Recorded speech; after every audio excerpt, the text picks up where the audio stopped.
Pasti udah gak asing lagi dong sama yang ini atau sama yang ini. Benar banget, itu adalah keju mozzarella di mana semua orang suka karena rasanya yang enak dan teksturnya yang unik.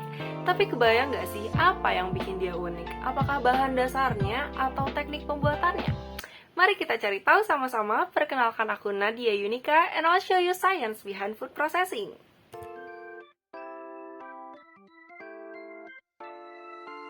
Keju mozzarella ini cukup populer di Indonesia, bahkan tingkat konsumsinya menempati posisi tertinggi kedua setelah keju cheddar dengan presentasi 32% dan keju cheddar sebesar 34%. Beberapa brand sudah menjual keju mozzarella secara komersil. Bahkan, mungkin kita sering melihat produk-produk ini di supermarket. Hal ini tentunya sangat mendukung meningkatnya konsumsi keju mozzarella di Indonesia. Umumnya, keju mozzarella ini sering banget dijadikan topping atau pendamping jenis makanan yang seperti ini. Siapa sih yang gak dibikin ngiler kalau penampilannya aja menggoda kayak gini? Tapi ternyata keju yang bentuknya padat dan lentur ini terbuat dari susu loh. Iya, susu sapi atau susu kerbau yang cair ini. Susu mengandung banyak bahan padat seperti lemak, protein, vitamin, dan mineral yang akan dipisahkan dari cairannya dan dipadatkan menjadi bahan dasar keju.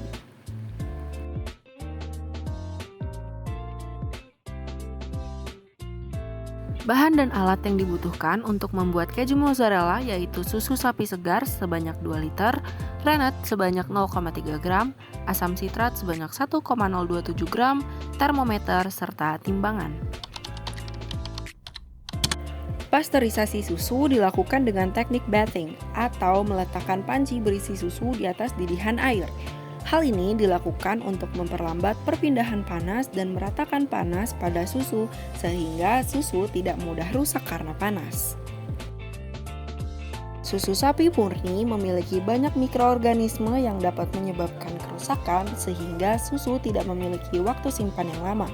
Maka dari itu, susu perlu dipasteurisasi dengan suhu 63 hingga 65 derajat Celcius sehingga sebagian mikroorganisme akan mati.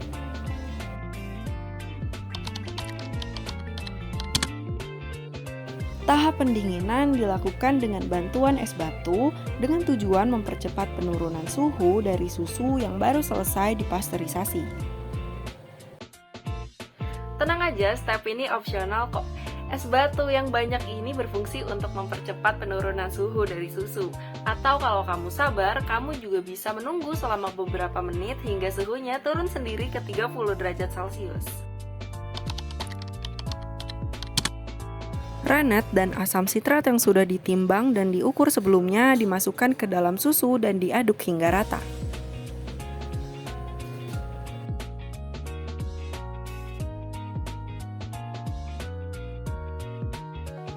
Wait, sebelum lanjut, kamu tahu nggak sih rennet itu apa? Rennet adalah enzim protease renin yang umumnya didapatkan dari lambung sapi. Enzim ini dimanfaatkan sebagai koagulan protein pada susu karena bersifat proteolitik. Enzim ini diekstrak dengan cara membuka bagian lambung sapi, kemudian dijemur hingga kering dan diekstrak dengan air.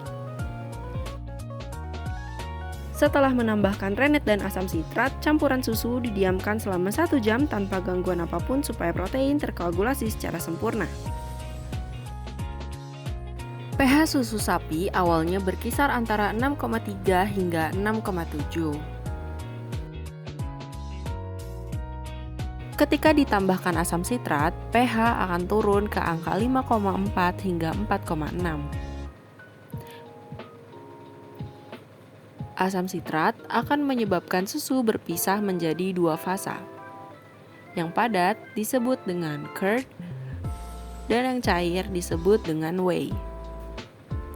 Kondisi ini dinamakan dengan isoelektris, di mana muatan negatif gugus fungsional protein akan menghasilkan muatan netral dan hal ini berdampak pada penurunan kelarutan protein. Rennet berfungsi untuk menggumpalkan protein kasein yang sudah terdehidrasi, sehingga membentuk gumpalan atau curd yang lebih padat.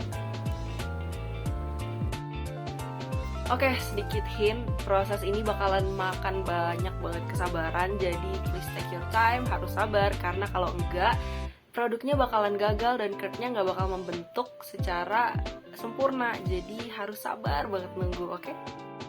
Nah, ini dia contoh langsung dari pembentukan curd di mana sebagian dari protein akan terkoagulasi dan memisah dari bagian cairan yang disebut dengan whey. Nah, di video ini protein sudah sebagian terkoagulasi sehingga ketika disentuh dengan sendok teksturnya sudah mulai padat. Curd yang sudah memadat dapat dipotong seperti ini untuk memudahkan proses selanjutnya.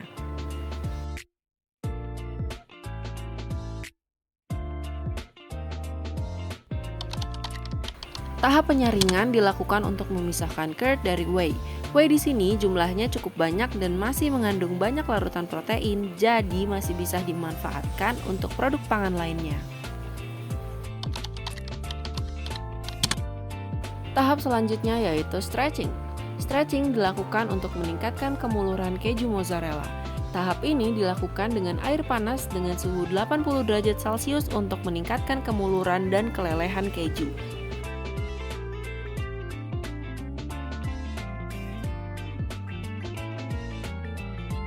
Produk keju mozzarella hasil produksi sendiri ini akan diberi brand bernama Dear Dairy Taste the Pleasure. Dari 2 liter susu sapi akan menghasilkan sekitar 60 gram keju mozzarella yang nantinya produk ini akan dijual dengan berat bersih sekitar 30 gram per kemasannya. Cocok untuk penggunaan yang tidak terlalu banyak dan harga jual yang dapat menyesuaikan ke hampir semua kalangan. Keju mozzarella ini tahan sekitar kurang lebih 3-4 minggu di suhu kulkas karena belum menggunakan pengawet tambahan dalam formulanya. Bahan yang digunakan dalam pembuatan keju ini tercantum dalam komposisi produk berurutan mulai dari yang paling banyak hingga yang paling sedikit penggunaannya. Keju mozzarella hasil buatan sendiri ini memiliki beberapa sifat organoleptik seperti berikut. Warnanya putih gading atau putih kekuningan, di mana warna ini berasal dari warna alami lemak susu. Rasanya sedikit asam dan asin, berasal dari asam sitrat yang digunakan dan garam yang ditambahkan. Keju mozzarella ini memiliki aroma khas susu sapi murni dan tekstur yang dihasilkan yaitu padat dan berserat.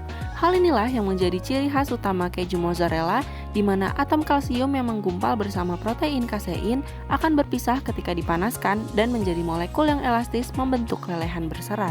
Nah, setelah menonton video ini, kamu pasti lebih tahu tentang keju mozzarella kan? Nggak harus beli, ternyata kita bisa loh bikin di rumah sendiri. Terima kasih telah menonton video ini dan semoga informasi yang diberikan bisa bermanfaat buat kamu. See you next time!